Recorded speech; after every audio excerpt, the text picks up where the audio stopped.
আল্লাহ পাক রব্বুল আলামিন বলছে কুল লাউ কানাল বাহরু মিদাদান লিকালিমাতি রাব্বি লানাফিদাল বাহরু ক্বাবলা আন তানফাদা কালিমাতু রাব্বি ওয়ালাউ জিনা বিমিসলিহি মাদাদা।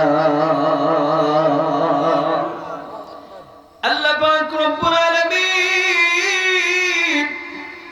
বিশ্ব নবীজি মায়ার নবী দয়ার নবী রাহমাতুল লিল আলামিন নবীকে ডাক দিয়ে বলছে, গো নবীজি,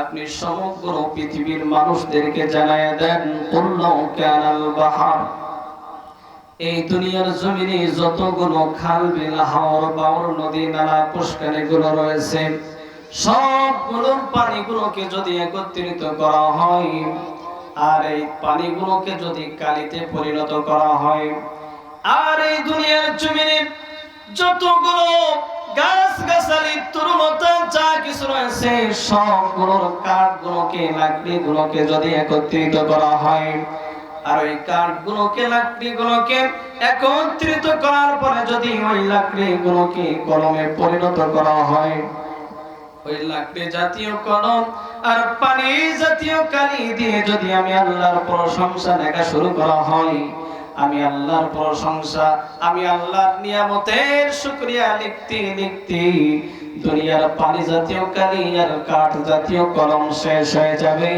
তারপরেও আমার প্রশংসা লিখে শেষ করা যাবে না। জোরে বলেন সুবহানাল্লাহ। কত মহান তুমি, কত মহিয়ান, তুলনা তোমার হয় না, ভুবন জুড়ে দেখি শুধু দেখি তোমার মহিমা, ঠিক না? আকাশে বাতাসে সাগরে নদীতে তোমার রহম ঝরে অবিরাম, যদি লিখিতে শুরু করি কলম কালি হবে শেষ, যদি গাইতে শুরু করি হৃদয়ের সুর হবে শেষ, তবু শেষ হবে না আল্লাহর প্রশংসা লেশ। একটু জোরে বলা যাবে কি মারহাবা? আসুন দরুদ এবং সালাম বর্ষিত করি সেই বিশ্ব মানবতার মুক্তির দিশারি, শোষিত নির্যাতিত নিষ্পেষিত মাজলুম মানবতার নবী সাইয়্যিদুল মুরসালিন খাতামুন নবিয়্যিন আশরাফুল আম্বিয়া জনাবে মুহাম্মদুর রাসূলুল্লাহ সাল্লাল্লাহু আলাইহি ওয়াসাল্লাম। মাগফিরাত কামনা করছি সেই সমস্ত মধ্যে মুজাহিদদের জন্য, বদর উহুদ খন্দকের ময়দান থেকে নিয়ে শুরু করে আজ পর্যন্ত যারা শহীদ আব্দুল মালিক থেকে নিয়ে শুরু করে 24-এর এই গণ অভ্যুত্থানের যে সমস্ত মধ্যে মুজাহিদ এই বাংলাদেশকে স্বৈরাচার মুক্ত করতে গিয়ে, জালিম মুক্ত করতে গিয়ে যারা রক্ত ঢেলে দিয়ে শহীদ হয়ে গেছে, অসংখ্য ছাত্র জনতা, অসংখ্য শ্রমিক ভাইরা, অসংখ্য হাফেজে কোরআন মাদ্রাসার ভাইরা যারা শহীদ হয়ে গেছে, আল্লাহ পাক রব্বুল আলামিন তাদের সকলকে শহীদি মর্যাদা দান করে দিক। জোরে বলেন আমিন।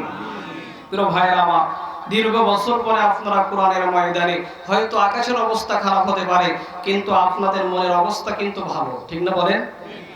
এই যে আজকে প্রকাশ্যভাবে নির্দ্বিধায় বিনা বাধায় কোরআনের তাফসীর শুনতে আসছেন, আমার তো মনে হয় অনেক বছর যাবত এরকম খোলা মন নিয়ে ময়দানে আসতে পারেন নাই, কথা বলেন ঠিক কিনা?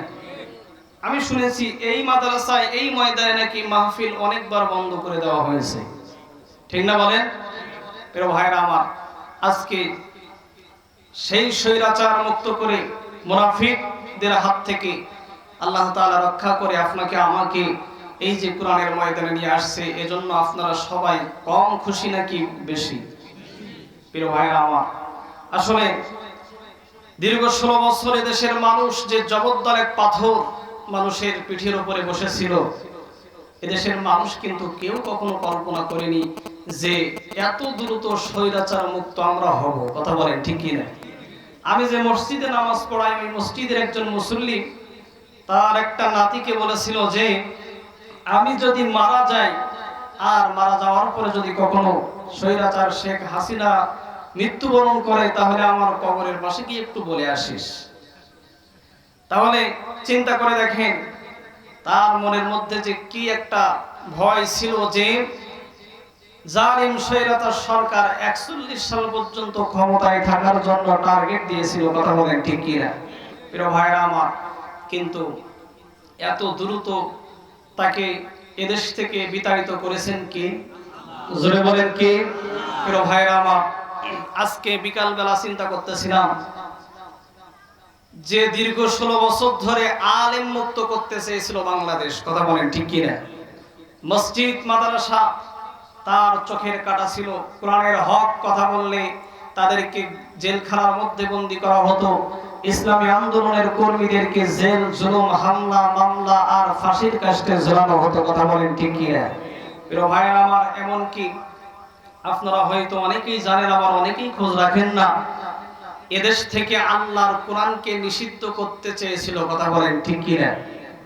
এদেশের যদি কোনো দলের গঠনতন্ত্রে আল্লাহ তাআলার সার্বভৌমত্বের মালিক এই লেখাটা থাকতো তাহলে ওই দলকে পার্লামেন্ট থেকে নিষিদ্ধ করে দিত। কথা বলেন ঠিক কি না?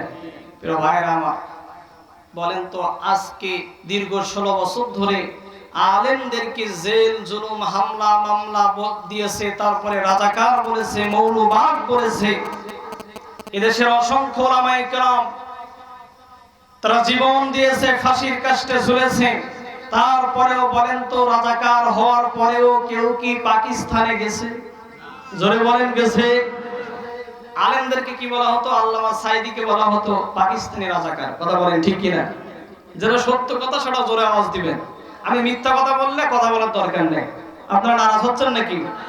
অনেকে আবার চিন্তা করতে পারেন যে হুজুর